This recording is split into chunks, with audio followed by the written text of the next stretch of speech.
So Mike is a certified welding engineer and a certified welding inspector.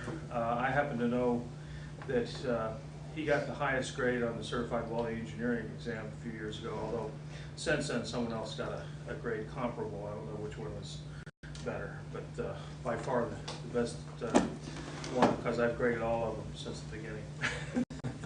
At first I thought, well, this is a conflict for me to be grading my own student's exam, but then he did well enough that I figured it didn't matter.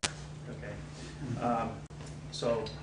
And Mike actually knows how to weld as well as that. So anyway, so he's going to talk to you about welding processes and preparation for your breaking up into groups and going into the lab at some point, and we'll schedule that a little bit later this morning. Okay, Mike. Okay. Well, glad to be here with you today. Like Tom said, I'll be talking a little bit about welding processes.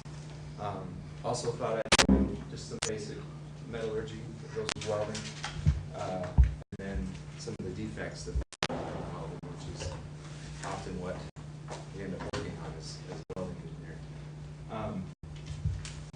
Do any of you have welding background?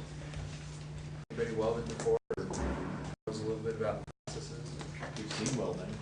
Okay. Little shop. All right.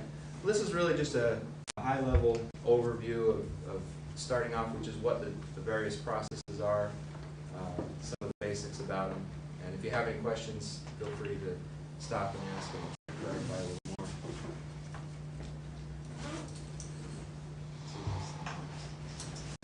So like I said, talk about some of the major welding processes, some of the metallurgical issues with welding, some of the common welding defects, and then just at the end we can talk about anything else.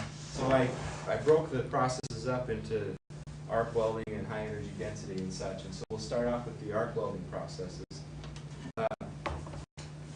Probably the most common arc welding process is shielded metal arc welding, or you may also refer to it as stick welding.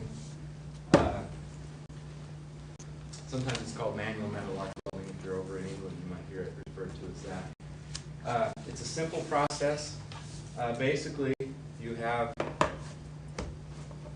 a coated steel, if you're welding steel, could be aluminum, could be something else, a coated steel electrode, which you then attach into an electrode holder, which is also provides electric current. And you'll see this when we go into the lab and we do some welding. We'll actually try this process. And so you've got electric current running through that electrode, and it also provides the filler metal. So as you're welding with a stick electrode, it's actually melting away.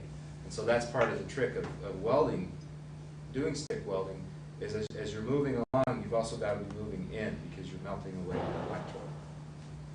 And so we'll see that as we try it. Like I said, the electrode is consumable. It's a flux coated electrode. What the flux or the coating does is it provides a shielding atmosphere for the molten metal, and so you don't get porosity or other contamination from the atmosphere. There are, you can talk a lot about this process, but that's the basics. But there are various types of steel electrodes. There's a coating called a cellulosic electrode, which we'll probably use one of each, a cellulosic and a metal-based or metal powder-based, which is a low hydrogen electrode. And low hydrogen processes are often very important when we want to minimize the potential for cracking on high-strength steels. And so they weld a little bit different, and we'll see that when we work in the lab. The next one is gas tungsten arc welding. You might have heard that one referred to as TIG welding, which I think stands for tungsten inert gas, but that's basically a slang term. In TIG welding, you have a handheld torch here which actually has a tungsten electrode in it. And that tungsten electrode is non-consumable, so it doesn't melt. It just provides the electrode where the arc can be struck between the electrode and the workpiece. And And so because of that, because you're providing an arc, but you're not providing filler metal with the electrode, you have to add an external filler material. And so that's part of the skill of TIG welding or gas tungsten arc welding, is being able to move that torch and also feed that wire with your other hand. So that's a little more tricky, but it's a skill. It's often used for aerospace parts or parts where you need a lot of cleanliness and precision. And like I said, the filler is added externally. It can be automated, so you can have your tungsten electrode on a gantry or something like that, and then you're feeding your wire externally in some other way. In terms of these two processes, maybe some others, in terms of welding, say, steel to steel and aluminum to aluminum, do they both work, or is one better than the other, depending on what metal you're working with? Most of the processes work on steel quite well. And either of these can be done on aluminum. Because aluminum is a little more sensitive because of the surface oxide and stuff, TIG welding, I believe, was actually developed for welding for aerospace applications. And so it gives you a higher quality weld. Actually, TIG welding was sort of invented in France, but it was the U.S. Navy, Philadelphia Naval Shipyard, that brought it over in like 1940 from France to weld the aluminum aircraft parts, okay, to this country. Yeah. The shielded metal arc welding, is that also melting the base material? It is. And then how deep of a weld can you get, or is there a minimum or a maximum thickness of metal that you can join? Well, the depth of your molten pool basically depends on the size of the electrode, the current, and the voltage, and the parameters that you're using, the techniques that you're using to weld. And there really is limitation. If you want to weld a very thick piece of metal, what they do is they put a bevel on the edge, and you end up filling that up because you just can't penetrate all the way through something that's quite thick.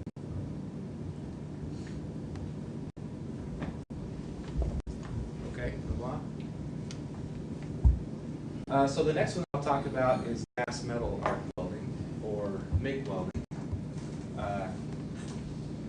This one is probably, when we go in the lab, this is probably the one I'll have you try first, just because it's quite easy to learn how to MIG weld. Basically, you've got a torch which has a trigger on it, which has wire that's fed through it. So you've got a spool of wire which is fed through this torch, and so this wire is providing the electrode. So it's providing the place for the arc to be created between that workpiece. So the arc melts both the filler metal and creates a molten pool in the base metal. But it's continuously fed, so you don't have to worry so much about moving your hand in. You just need to watch that pool. And so once you get one of the things that you set when you're MIG welding is you set your wire speed on your machine. And so once you get that set right, if you're feeding it too fast, you'll notice, because you'll be stubbing out as you're trying to weld. And if you're feeding it too slow, it'll be melting back, and it'll end up sticking to your contact tip, basically. And so that's one of the things that you notice. It's a gas shielded process, so there's gas that's also fed through your torch. You've got a little diffuser on the end of the torch, and I'll show you all of this stuff when we get in the lab. This is often automated as well. When you think of a welding robot, you've probably seen pictures of the sparks flying and everything. That's gas metal arc welding, or MIG welding. Sometimes it's resistance welding as well when you're in an automotive shop, but we'll talk about resistance welding in a few minutes. Another variation of gas metal arc welding is Flux Cored arc welding. And the difference here is your little wire that you feed through is actually a tube, and it's got flux on the inside of it. And so as that tube is burned away, that flux also creates a shielding atmosphere. And so you can often do flux cored arc welding with no shielding gas. There is gas shielded flux cored arc welding as well, where you want to ensure that you've got a good atmosphere there.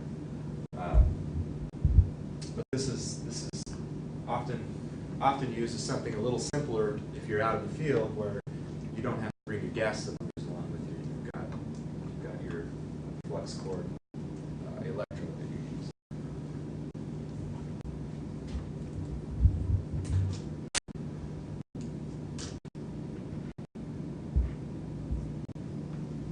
So there are many arc welding processes, but just to mention a few others, submerged arc welding is something that's used for welding of thick material quite often. Pressure vessels are often fabricated with submerged arc welding. And what you've got here in submerged arc welding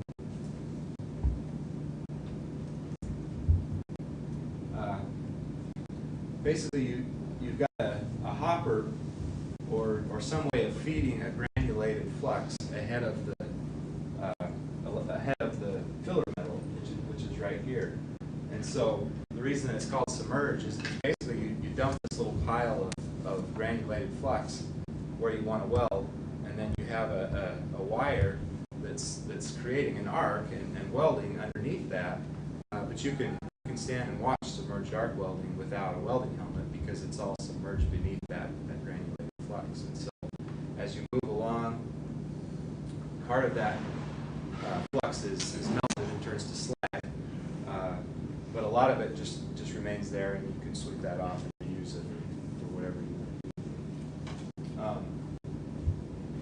Plasma arc welding is similar to gas tungsten arc welding. You have a tungsten electrode, but you also have a little copper, what's the term for it, Tom?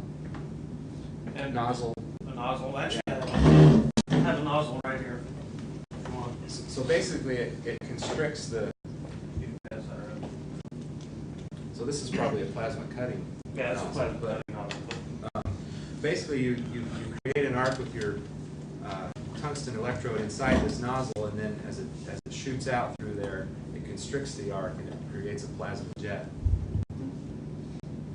So it's basically a little more advanced, more precision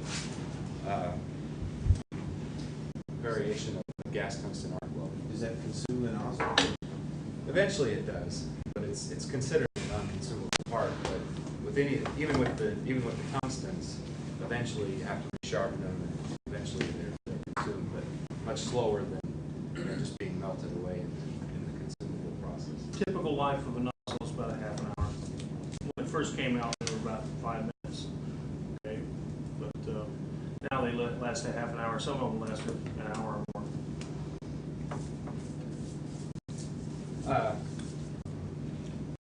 One application where I know they use plasma arc welding, well, I guess maybe they used to, I don't know if they're still continuing, is on the space shuttle external tank, where they're welding up these big, huge sheets of aluminum to create that tank. They were using plasma arc welding for that. And then underwater welding is basically what it says. It's welding underwater. The electrodes are similar to stick electrodes or gas or shielded metal arc welding electrodes. Sometimes they're just coated in like a wax or something, or other times they're more specialized. But it's a relatively simple process as far as doing it. But the danger is that you're underwater using this electrical equipment, and so it requires a lot of training, and it requires the ability to dive and that type of thing. And so actually underwater welders are quite well paid. Like 150 grand a year. So the next group of processes then that I'll talk about is the resistance welding processes. And spot welding, if you have ever, I don't know if any of you have ever been in an automotive factory building cars, spot welding is a huge process. typical car has, I think I've heard 3,000 to 5,000 spot welds holding it together, basically. And so if you were to peel back your carpet or peel back some of your trim, you'd see all these little, basically little round nuggets where they've created these welds. And what it is it's typically done for sheet metal. You've got two electrodes, so you've got an electrode here and an electrode here. Then your metal fits in between here. And so you clamp that together, you provide a clamping force, and you run current through it. And the resistive heating at that interface melts the material and creates a weld. It creates a molten nugget. This is a cross section of a spot weld. So that's typically what it looks like. And some of the issues that you have, if you have been to an automotive plant and you've seen the sparks flying, that's because they're getting expulsion, where maybe some of this molten material is actually getting sprayed out. So you want to, that's part of the trick of spot welding is getting your parameters right, so that you're not creating too small of a weld, not joining the material at all, or you're not melting it too much and it's just all splashing away. Seam welding then is a variation of spot welding, although instead of 2 point electrodes, you basically got 2 wheels, and so these wheels roll together and they create a seam, a continuous seam of overlapping spot welds, basically. Projection welding is another variation of spot welding. Here, you would take on one of your sheets of material, you might take and create a little dimple on it before the weld is performed. And the reason for that is that concentrates your current. It helps to make sure that you get the weld where you want it.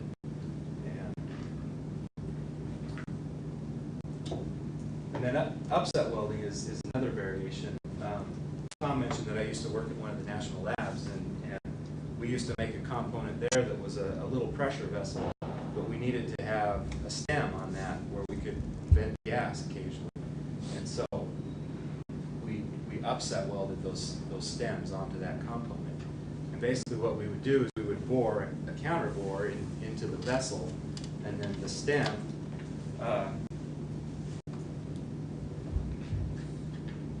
so the vessel would have a counter bore in it like this, and then the stem had a boss on it that looked something like that.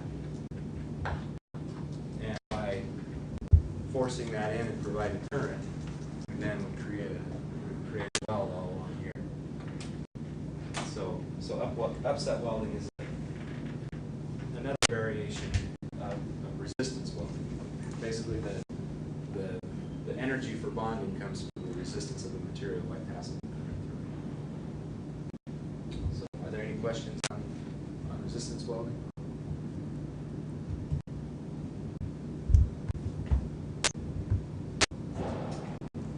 The next group of processes I'll talk about are solid state processes. And the name solid state comes from the fact that there's no melting in the material. At least you try not to have melting in the material. Basically, you get softening of the material and heat and pressure, and that's what forms your metallurgical bond. And so there's 2 processes that are actually quite similar. One's called friction welding and one's called inertia. It's actually inertia friction welding. And that's what this is over here. In friction welding, you've got a motorized spindle, basically, and so these are typically done on parts that are symmetrical because one of them's spinning. So you're holding one part stationary, you're spinning the other, and then in friction welding, you've got the one that's spinning is attached to a motorized spindle with a brake on it, and so you can actually control, when it stops and where it stops and such. In inertia welding, you've actually just got a flywheel attached to it, and so you spin that up to a certain speed with a certain flywheel, which gives you a certain amount of energy, and then you just release everything and shove it together, and the inertia from the flywheel spinning is what creates the heat and forces it together. Friction stir welding is a relatively new process. It's probably been around for, I don't know, 15 or 20 years now. it's done on a machine that's similar to a milling machine. Basically, you clamp two plates together, clamp them down, and then you've got a tool that comes along and stirs the material together, basically. It works really well on aluminum. That's what you see here. And they're doing a lot of research on friction stir welding. They're trying to weld steel and nickel-based alloys and titanium and all kinds of things. But it's worked quite well on the aluminum now. And actually, the space shuttle Electron tank, they've gone to friction stir welding for some of those panels.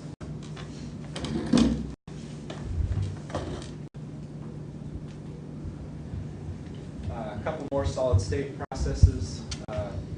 One is a diffusion welding. In diffusion welding, you're basically taking a couple of pieces of metal and you're heating them up and pressing them together. And you can imagine that you need to have cleanliness. You can't have contamination between the parts. But this is done in aerospace and aircraft applications often. If you provide enough heat and enough pressure, you'll actually be able to have material diffuse and you'll be able to create a bond. Ultrasonic welding. This is a process that's used often for small parts. It's often used for plastic parts. And what you've got here is, they call it a horn. You've got a horn that comes down and attaches the piece, and then it's actually got ultrasonic energy that's passed through that. So it's basically a very high frequency vibration, which causes the material to warm and join together.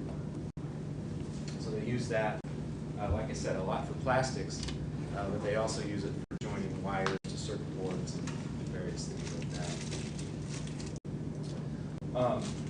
Explosion welding is one that I've actually never seen performed, but I think it would be fun to see performed. But it's often used for if you wanted to weld an aluminum plate to a steel plate. For example, in shipbuilding, I believe they do that sometimes. And so what you do is you take your, say this was your aluminum plate and this was your steel plate, you stack them on top of each other, and then they layer explosives over them, and they set those explosives off in a controlled manner so that it moves across the plate.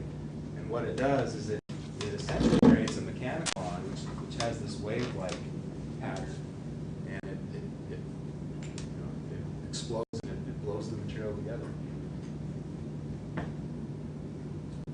Have any of you ever? Some of you guys are Navy guys, right? Have any of you ever seen those parts that have been welded together in that way? If we did, we probably didn't know it was welded together that way.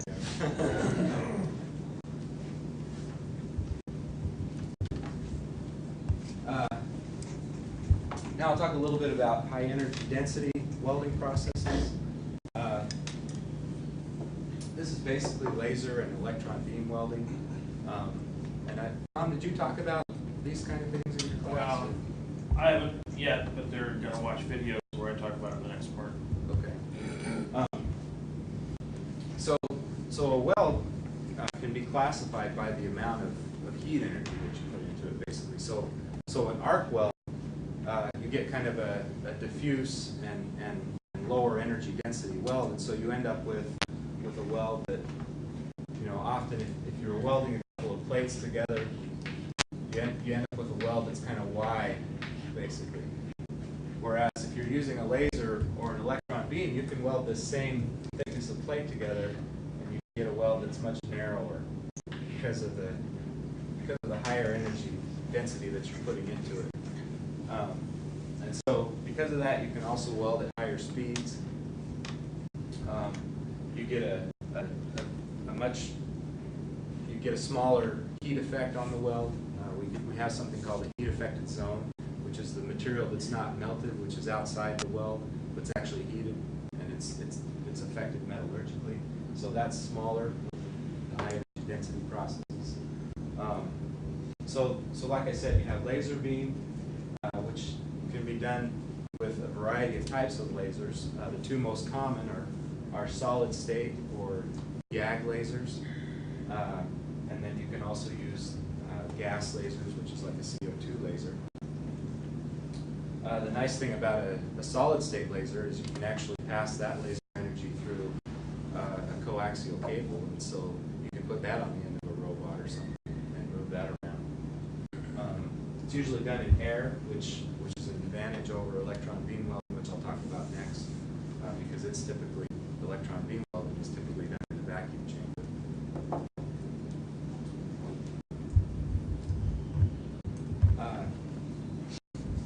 Like I said, electron beam welding, if any of you have ever seen a scanning electron microscope, it's basically a super high powered scanning electron microscope. You're shooting a beam of electrons down through this column, you're focusing it onto the metal, and like I said, you get these nice deep narrow welds. It's typically higher power than laser welding. You can weld 3 or 4 inch thick, maybe even more thick pieces of steel in a single pass with an electron beam, with a high power electron beam.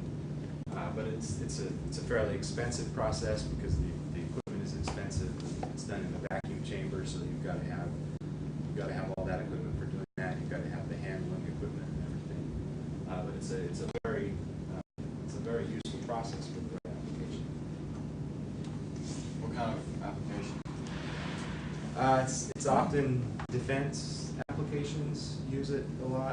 I don't know, what are some other applications, Tom? It's usually aerospace and automotive. Actually, I go through this in the other lectures, but it is such a high productivity process. You either have to use it on high value added, which is aerospace, or automotive, which is high volume. You just can't use it for something simple. They try to use it in shipbuilding, but you don't have the same geometry. You can't. It's not a very portable thing to bring vacuum systems to ships and things like that. So. Is there any filler metal, or that's just all the base metal that's melted? That's pretty much just the base metal in electron beam welding. In laser welding, I think there are a few applications because you're not in a vacuum chamber where they do try to add some filler metal. But for example, about 10 years ago, 15 years ago, the Navy was interested in doing some rapid prototyping after the first Gulf War became a big thing. And so Draper Lab over here got 2 contracts from DARPA to build 2 50-foot diameter, 50-foot long, 4-foot diameter titanium submarines, robotic submarines. And the application, I don't know the application, it was classified, but basically it was like 1/4 inch thick titanium, and it's ring stiffened cylinders, but a lot of it was electron beam welded in aerospace plants. So it's 4-foot diameter. You can bring the sections of those, and they fit within the vacuum chambers for the aerospace discs that they were welding, okay, for the turbine engines. So a lot of stuff was done in the aerospace plants and just transferred to that technology, but it was only 1/4 inch. One of the problems with the Japanese spent, I estimated, a couple $100 million trying to do 8-inch thick electron beam welding for pressure vessels for coal gasification back in the 1980s. But, and I think part of the other lectures will probably go through it, but there's like 10 or 12 different problems that come up with, like how do you inspect the weld, how do you repair the weld, how do you, they were doing circular welds in pressure vessels, so what do you have at your stop starts? How do you get rid of the defects at the start location, and how do you get rid of the defects at the stop location? Okay, and when you're going around a 30-foot diameter vessel that's 8 inches thick, what do you do if you lose your power during the 45 minutes it takes to make that weld? I mean, pretty big weld, and going 100 feet in 45 minutes. But if you lose your power for even a fraction of a second, you just produced a great big defect. So there's about a dozen major problems, and actually, if you're really interested, I wrote a paper when I was over there working for the Navy.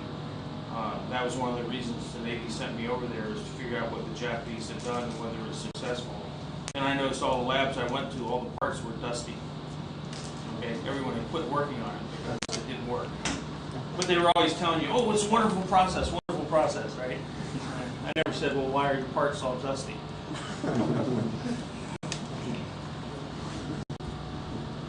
So just to go along with your question about is that a filler metal or is it all the base metal? You know, that's another thing is you've got to have parts that are fit tightly together because you're hitting it with that narrow beam. And so if you're off just a little bit, then you miss the joint. You've got to have good fit up. So it's a very precision process. Actually, Mike, if you got time, I got another little story on Yeah, that. go ahead. So I was over there in Japan, and I've been studying this and going to all these labs. And there's a major national program in Japan for coal gasification and whatnot. But I've been studying this for like 8 or 9 months, and so I go. We called the overt spies in Japan. I mean, we were basically completely open. You know, we were from universities and research laboratories in the United States, going to visit Japanese universities and research laboratories and industrial labs. But I had a boss who liked to coordinate with the covert spies, you know, the CIA, naval intelligence, and the Army and the Air Force and stuff. And twice he wasn't able to go, and so he sent me up to Yokota Air Force Base to attend these meetings. And we were just there as kind of a liaison. So some guy from the CIA comes up. He had a requirement, if you're familiar with what requirements are, okay? They're supposed to find out information on something, and so he had a requirement from his boss, or there was a requirement sent out by the CIA to find out about this high-power electron beam that had been done in the Soviet Union and in Japan. And I just finished writing a paper that was going to be published in the open literature on what the Japanese have been doing. So the guy asked me, he says, well, he's starting to ask me about this, and at one of the breaks, and I said, well, I tell you what, I've written a paper. I'll be happy to give it to you as long as you don't associate my name with it in any way, which is exactly what he wanted to hear, right? So he got to turn it in as part of his requirements before I ever published mine, but I didn't care. I mean, who's going to read his stuff, right? I mean, 10 people in the Pentagon or something are going to read it, okay? But he was very happy for me to give him all this information. I mean, it was like 6 months worth of work, right? He thought it was wonderful, and anyway. I have other stories about those covert guys, about how we compete with ourselves. But anyway, that's another story. You have to tell them about when you went to Russia sometime too. Yeah, I can tell you that. So there are some other processes that are not necessarily welding processes. I guess some of them are joining processes, some of them are cutting processes that I just thought I would mention as well. So there's brazing and soldering, and any of you have ever seen, you know, someone installing plumbing fixtures or piping, you know, all the way up to, you know, aerospace uses these applications as well. The difference between brazing and soldering, does anybody know what it is? Temperature. So anything below 450 C is soldering, and anything above is brazing. You do also end up using different materials because the temperatures are different, and you have different applications. But that's where they draw the cut on. Oxy-fuel gas welding is what this guy's doing over here.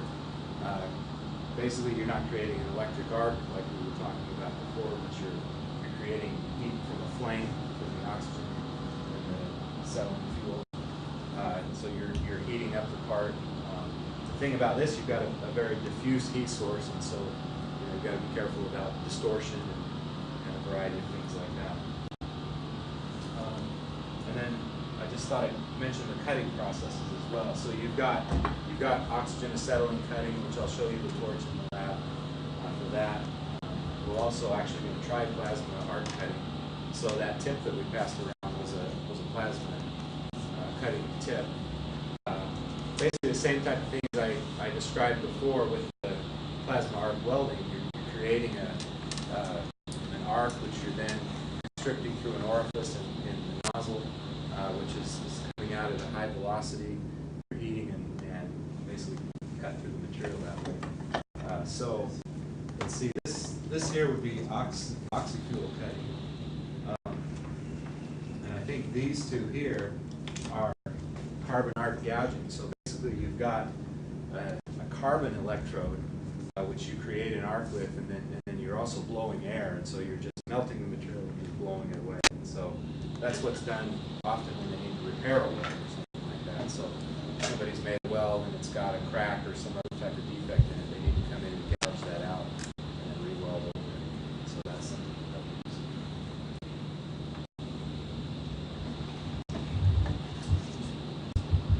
So I mentioned earlier the heat affected zone. I just thought I'd talk a little bit about the regions of a fusion weld. And so this is, a fusion weld is something where there's been molten material. So this would be either an arc weld or a resistance weld or a high energy density weld, not a solid state weld. So you've got a fusion zone. You've got material that was actually molten metal, is what the fusion zone is. Then you have what they refer to as the fusion boundary, which is the boundary right between that molten material and the material that wasn't melted. But you've got part of that material that was very hot, and actually right at the fusion boundary was almost at the melting point of that material. And so that's affected metallurgically. So throughout that heat affected zone, you've got, like I said, everything from almost melted to all the way out here to not really heated at all out here to the base metal. So you get a variety of things happening in the heat affected zone. So that's, as I talk a little bit now about some of the metallurgy of welding, these are the regions that we'll be talking about. So first of all, the fusion zone. These are some pictures of fusion zones of welds. But first of all, a weld can be one of three types as far as a solidified weld. It could be an autogenous weld, which means, which this one here probably was. Autogenous means you don't add any filler metal. You basically butt the two pieces together, you melt them, and that molten material flows together, and that forms your weld. Then you can have a homogeneous weld, which means you've got a base metal and a filler metal of the same composition. So you're melting that base material and that filler metal, you're creating a weld nugget, which is basically not changing the composition of the material. Or you can have heterogeneous, which is where you've got a base metal of one composition and a filler metal of another slightly different composition. And that's often done in, for example, stainless steel welding, because you need to add some kind of an alloying element, or you need to add something to create the type of structure that you want. This is actually a stainless steel weld here, and that's a desirable solidification structure in an austenitic steel weld. And if you don't add the right filler metal, then you won't get that. You won't get that balance between this black stuff is called ferrite, and the white stuff is called austenite. If you have too little ferrite, then your weld will crack. And if you have too much, then it will be maybe brittle. There's a variety of things that can happen. So I just like this picture because it's kind of cool looking. What that is as metal solidifies, it actually solidifies not in a nice flat straight plane usually, but in these what are called dendrites. These things kind of grow. And so this is a cross section of what that looked like as it was actually solidifying. And so this down here, like I've got labeled here, would be the heat affected zone. This is kind of the transition fusion boundary right here, and this would be the fusion zone. And you can see how that metal has grown from this fusion boundary. You can see how it's just grown that way. Same thing over here, from the fusion boundary to the middle of the weld. You can see how these grains have grown that way. So part of being a welding engineer, a welding metallurgist, is understanding what happens when you melt the metal, understanding what happens when you have certain compositions, how much heat you put into it, and a variety of things. Basically tailoring the results so that you get something that's not going to crack, fall apart.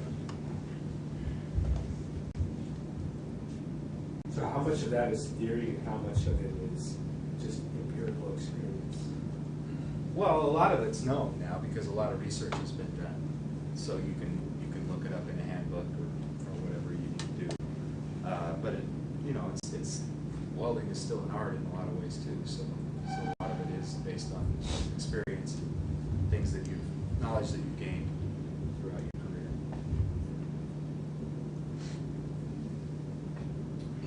So I'll talk a little bit about the heat affected zone.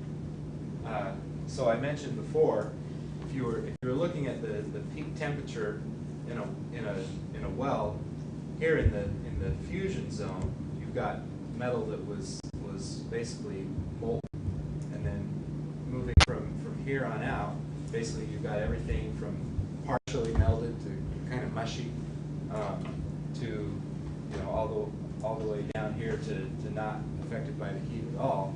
And so you get right near the weld here, you get something called a coarse grain zone. A little further out, you get something called a fine grain zone.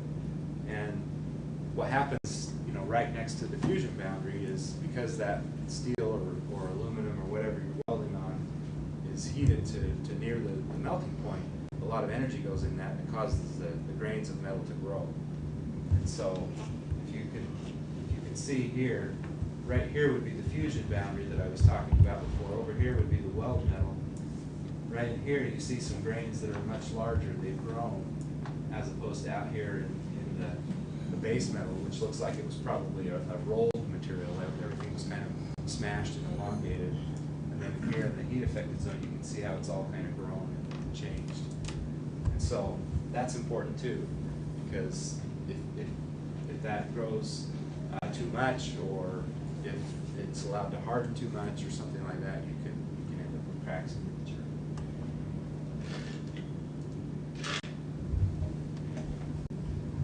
So some of these things that I mentioned, how does the heat from welding affect the material and its properties? That's just things that, for each material, there are a set of things that happen to it when you weld on it. So it's important to understand those. Just like I mentioned, you need to control those microstructures and prevent defects, and you do that through selecting the welding parameters that are used, the filler metal that's used, oftentimes the pre and post heat that goes along with it.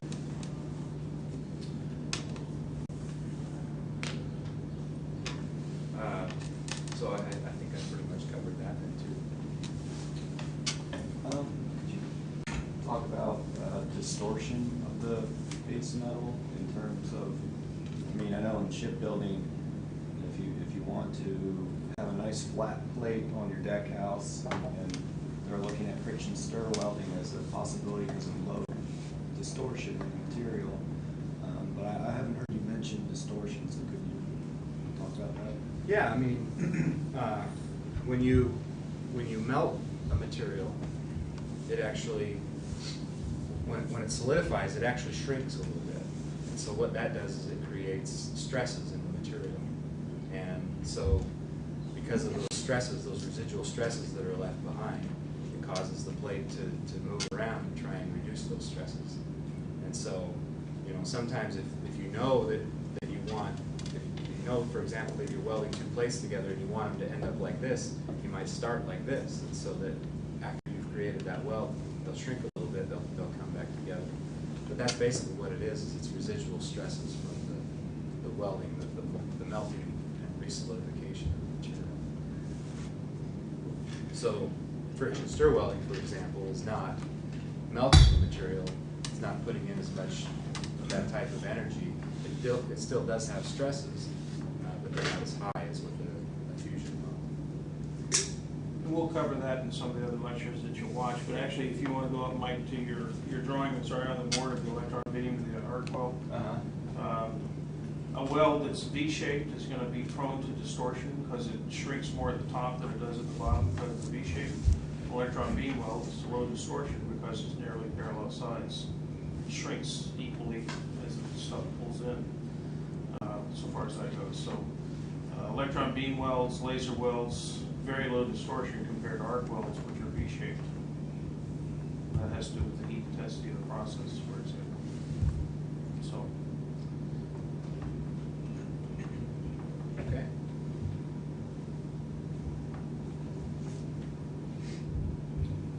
So now I'll talk a little bit about some of the defects that happen with welding. One of the guys that I used to work with at the National Lab, who was actually one of the guys who had to make the parts that we designed. He worked at the production facility. He liked to call welding a continuous defect creating process. He's constantly causing him problems with defects that we create. But that's what keeps a welding engineer in business as well. So I divided them into three categories. There are fabrication defects, which are defects that occur during the fabrication of the weld. So, you know, maybe porosity or a crack that happens immediately or something like that, we would call a fabrication defect. There are delayed defects, and those are typically due to hydrogen that's absorbed into the material, which then causes problems later as that hydrogen tries to diffuse out. And then there are service defects, which are defects that happen in service while the weldment's being used. So we'll talk a little bit more about each of those.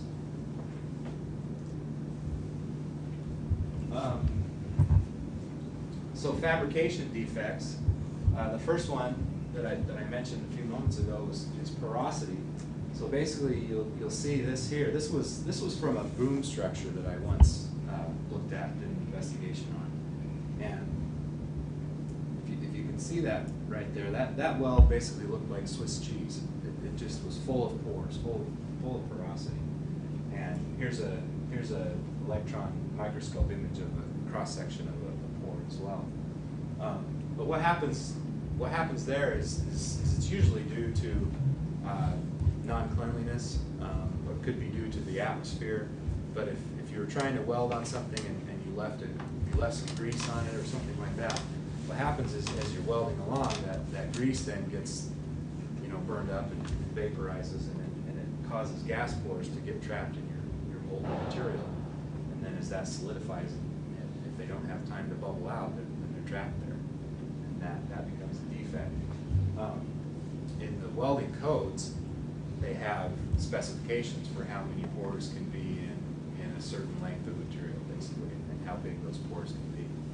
So it was easy to say this one was bad because they were all over the place. But if you just have a small pore here and there, then depending on what you're welding, you know, I'm sure the ships have a certain code that says you can have this much porosity and this much weld, basically. Incomplete fusion was another, you notice the yellow paint was another problem on this boom that I was looking at. Basically, you've got sections of this weld here, and this one, I don't know if you can see it very well, but in cross section, you've got sections along the side here that were just not melted together. So the welder, as he was creating that weld, he wasn't doing a good job of ensuring that his filler metal was melting, obviously, because he filled it up, but he wasn't doing a good job of ensuring that he was melting the base material and tying that filler metal together with the base material. And so that's called incomplete fusion. Another incomplete would be incomplete penetration, which this is a drawing of a weld here, but you can see down at the root of that weld, it just wasn't welded all the way down, and so that's incomplete joint penetration, basically. And that's caused from either a lack of heat, you know, the parameters were wrong, or just improper technique by the welder. And then another one is undercut. And what happens there, if you can see right here, this plate is kind of cut away. Basically what happens is the welder will move his torch up too far, and he'll melt the material of the base plate, but then he doesn't fill it back up with filler metal, and so it's called undercut. And basically you'll see that along the side of welds sometimes. And the same thing there's a certain amount of that, a certain depth of that that's allowable and not allowable according to the codes.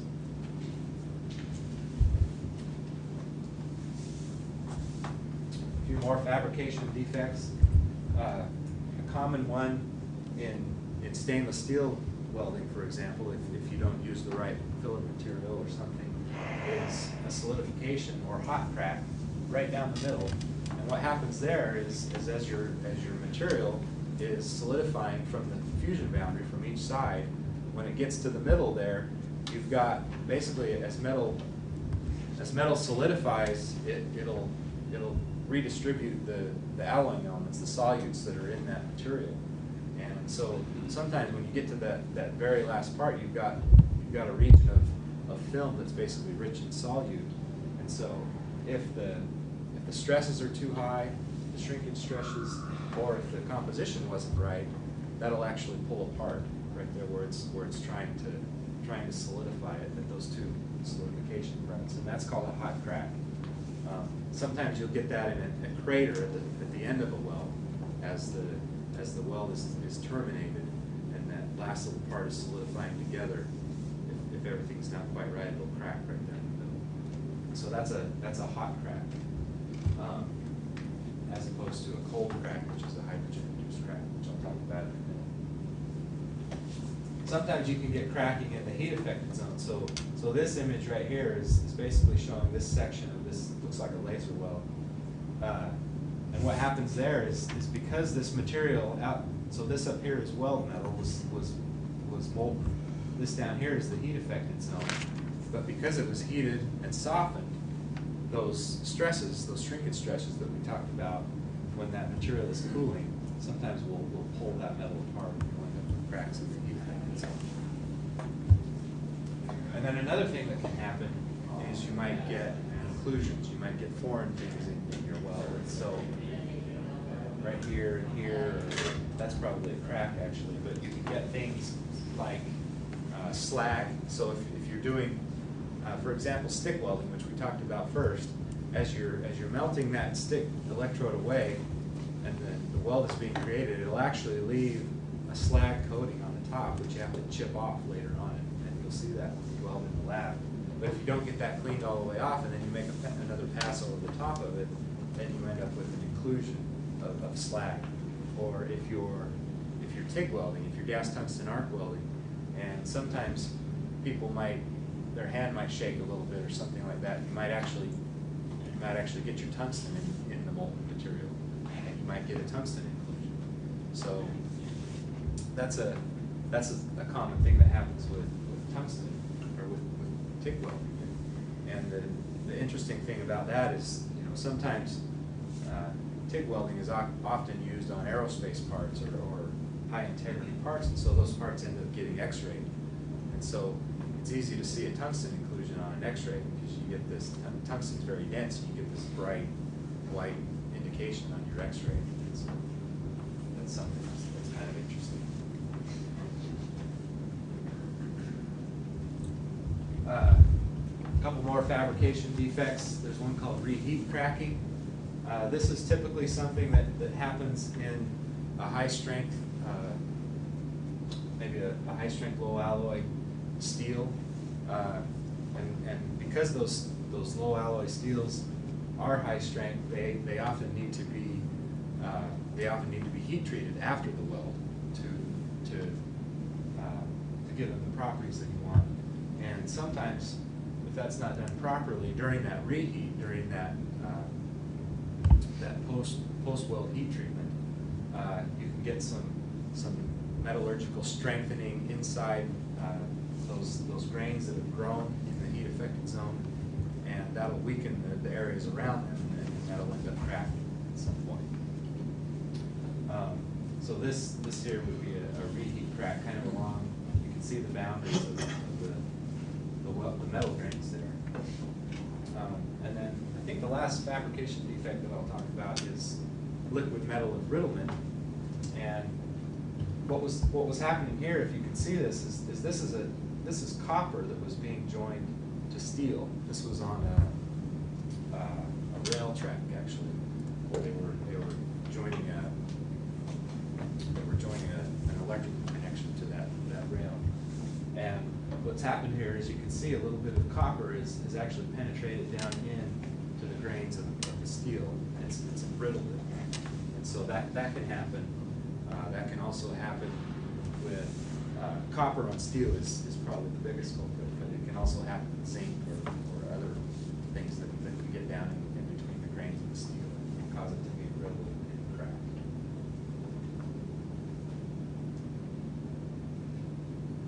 Oh, I do have a few more.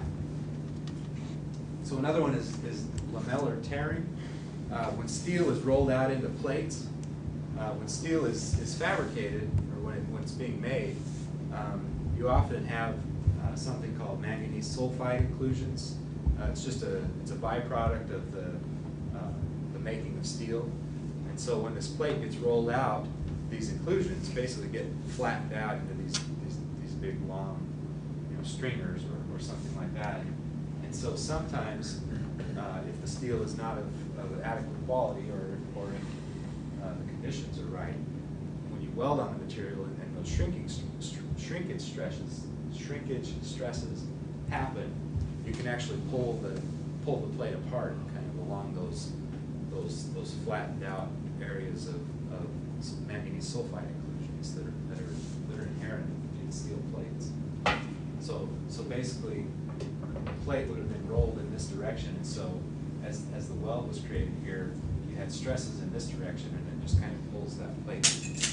Oops.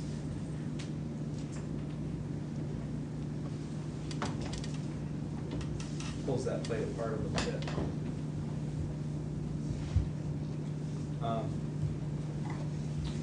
Another problem can just be the welds aren't made to the correct size or shape. What I'm trying to show in this picture here is this weld was supposed to be a 1/4 inch weld. So what this is it's a weld gauge, and this notch here is a 1/4 inch notch. And so you can take that gauge and set it on your weld, and you can see that it's not quite as big as it should have been. Is that our Goliath crane? No, that was a different one. The Goliath crane did have some undersized welds on it. Yep. So that's a problem because oftentimes the designer who designs these welds, particularly on a crane or this is from that boom section or something that's probably quite important, the weld needs to be a certain size to be able to carry the load that it's designed for. And so if the welder comes in and doesn't create the weld to the correct size, then it basically won't perform to do what it was designed to do. And then another one here is just weld spatter. If you don't have your parameters right, a lot of times you get a lot of spatter coming off the weld. And although it may not necessarily be a defect, you can typically clean it off. There can be times when it becomes a problem, particularly if it's excessive like it is there. And so you want to control that as well.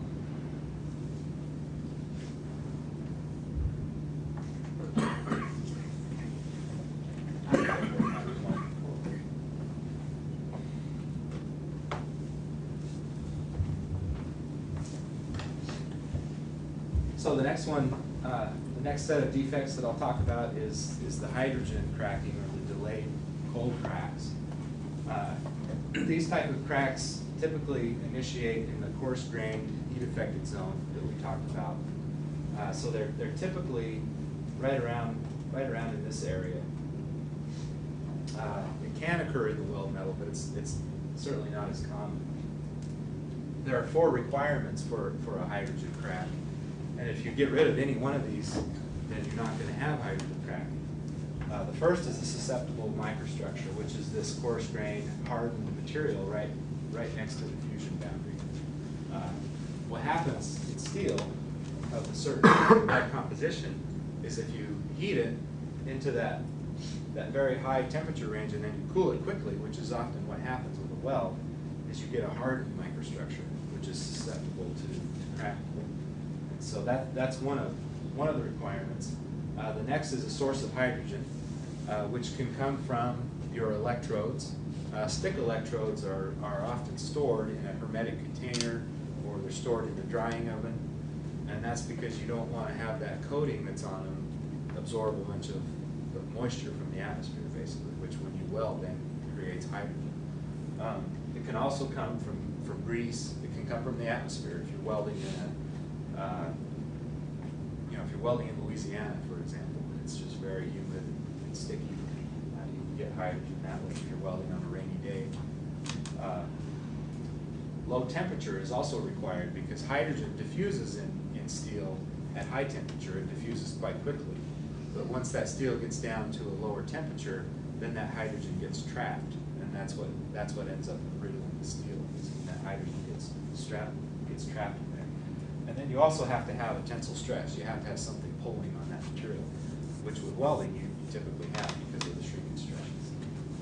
But if you can eliminate even any one of those, then you can eliminate hydrogen cracking. So they typically try to do that by controlling the microstructure with the weld parameters that are used. It's always going to cool, so you can't necessarily eliminate that, but they can slow the cooling rate by either preheating or post-heating the weld. But the source of hydrogen is a large area of study for people to try and reduce to use low hydrogen processes and electrodes and the like.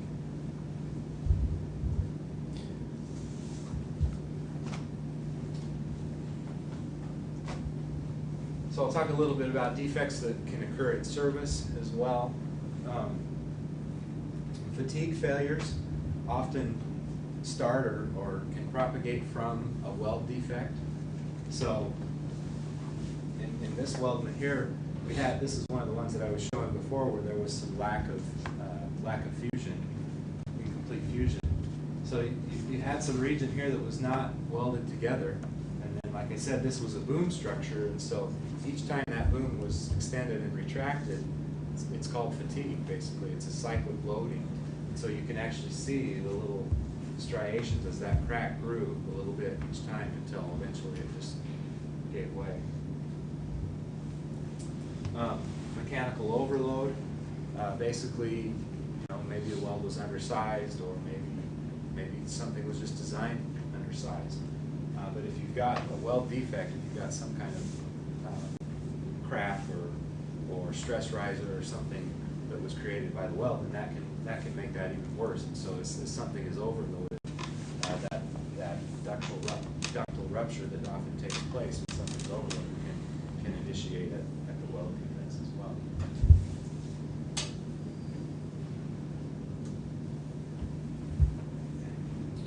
I think Tom's probably covered corrosion, but that's also a service defect that is often associated with welds. Intergranular corrosion or sensitization is a problem in some stainless steels because what happens is that material in the heat affected zone is heated and it causes a metallurgical term called precipitation of carbides, chromium carbides, and they kind of precipitate at the interior of the metal grains. So what that does is it leaves regions along the grain boundaries that are depleted in chromium. And chromium is what makes stainless steel corrosion resistant. And so if you then have regions that are depleted in chromium, then they're susceptible to corrosion, and you get this intergranular, or called sensitization, which is kind of another term that I've heard it called is wagon tracks. Basically, these two ditches along the sides of your weld that can occur due to that. Stress corrosion cracking is another problem that can happen in a variety of different materials. But basically, you've got a weldment that's in a corrosive media. You've also got some kind of a stress on that material, and the combination of those two can lead to a failure. And transgranular or intergranular, that basically means that it can propagate kind of between the grains, or it can just slice right through those metal grains.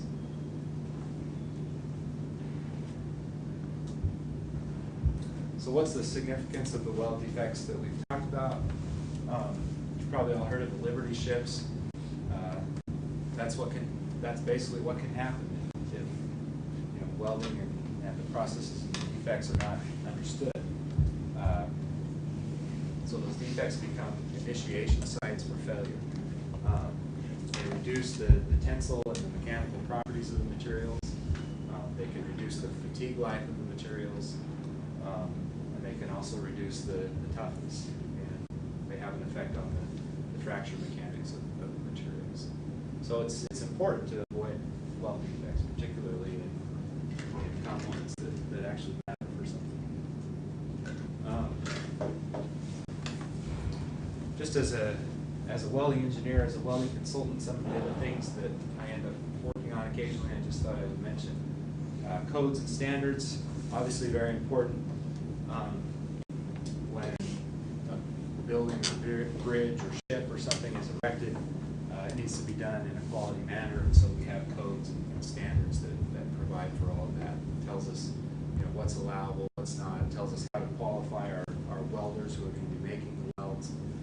And so that's what a WPS is, a weld procedure specification. That's basically the directions for how to make the weld.